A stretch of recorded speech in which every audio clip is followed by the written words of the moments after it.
Hello again, welcome to another exciting and pivotal topic in almost all the professions in accounting, business, audit, whatever, mathematics, science.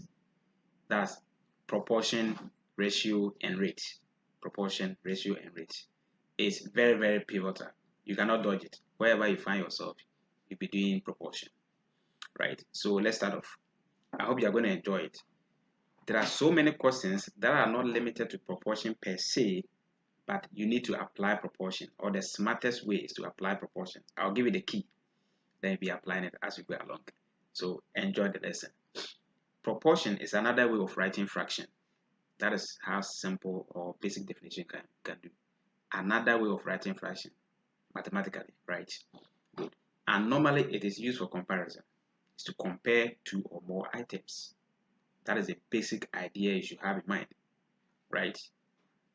You write it in fraction mathematically, but it is for comparison. So you compare two or more items. And we know, you and I know very well, that you can only compare like items. You compare apples with apples, mangoes with mangoes, cassava with cassava. You cannot compare oranges with stones or pineapples with even apple, though they come from the same family, but they are distinct items. So you don't do that comparison. It should be like items. So you cannot compare meter with time. Let's say you cannot compare something like distance, right, with time. No, you don't do that comparison. You compare time with time. But a time may be in seconds, a particular one will be in seconds, another one will be in what? Let's say minute or hour. You do conversion so that they will agree. They come to the same conversion rate before you can apply them. And that conversion that you'll be doing also is also proportion. Interestingly, you get a picture. So that is exactly what you're going to do. You are comparing like items. Now, typical example: if you have two children and give each of them 5 cedis or $5, right? You give each of the child $5. I get me? How much are you giving to them in all, or for both? It's what, 10? It's not $10. It's proportion. Do you know that? What about one? You give one person $1, as stated here. If there are three, you give them how many? $15. Do you know its proportion? But how to write it mathematically is what we are going to look at. So what we are doing, you know it already. The first place, you know it already. You have answered the question nicely, isn't it? Simple. So a layman, somebody who has never even been to school, can tell you this simple analysis. So it's comparing like items. Get a picture.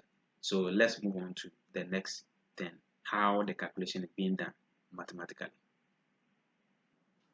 Good. So let's look at this example. If one person, take note, is given 2 cedis per day, one person is given. The moment the examiner tells you something is offered to another, write an equation for it. Simple.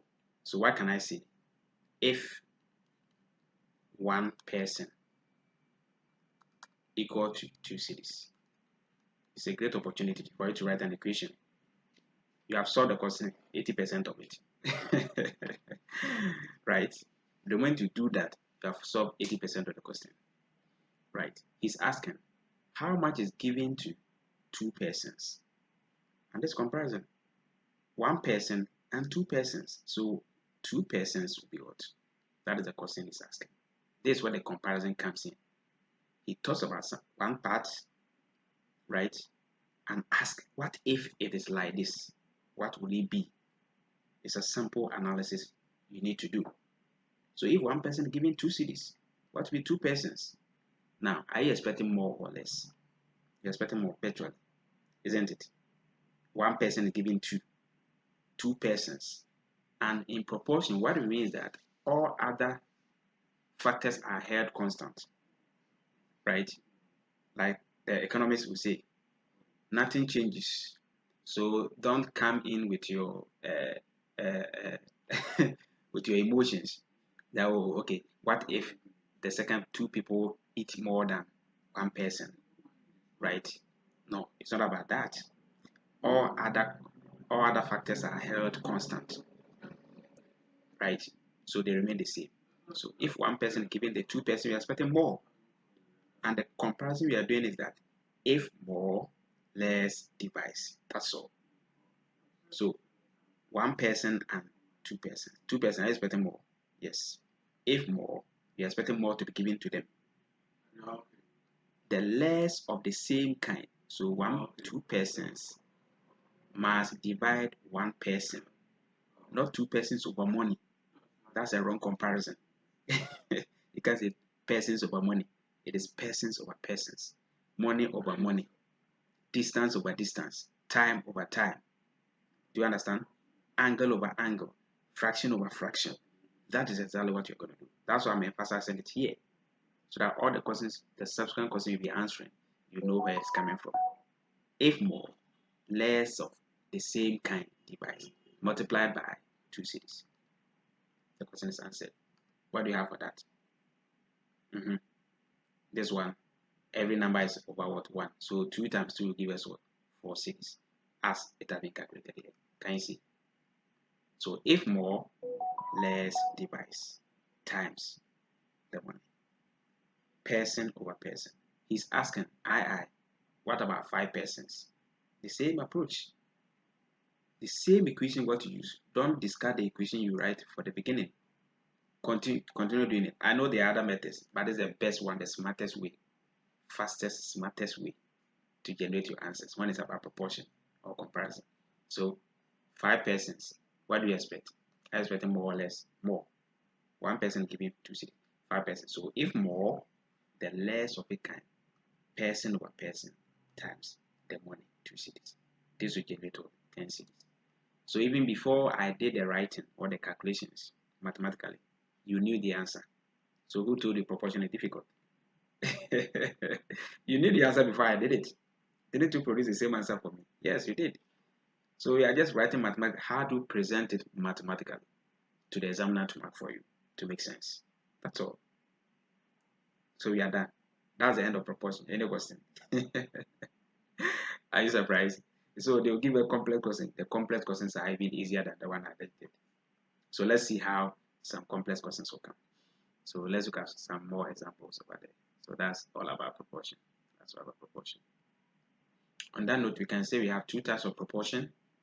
Direct proportion, right?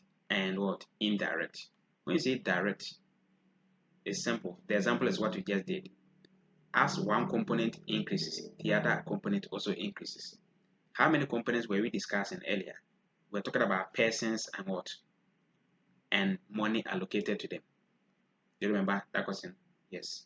Persons and money allocated to them. So we saw that 1 person was allocated 2 cities.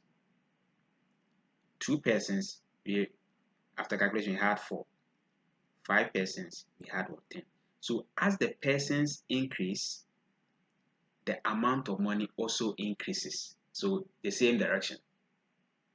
On the other hand, you can say as the number of persons reduces, then the amount of money allocated to them also reduces. So as one component increases, the other component also increases, and vice versa. That is, as one component decreases, the other component also decreases. This is what we call the direct proportion. Right? So let's see another example here. He said, if 100 meters equals 1 kilometer. Did you know this is a proportion? I know most of you know already. Did you know this is a proportion? Yes. Time conversion is proportion. How many seconds make 1 minute? 60 seconds.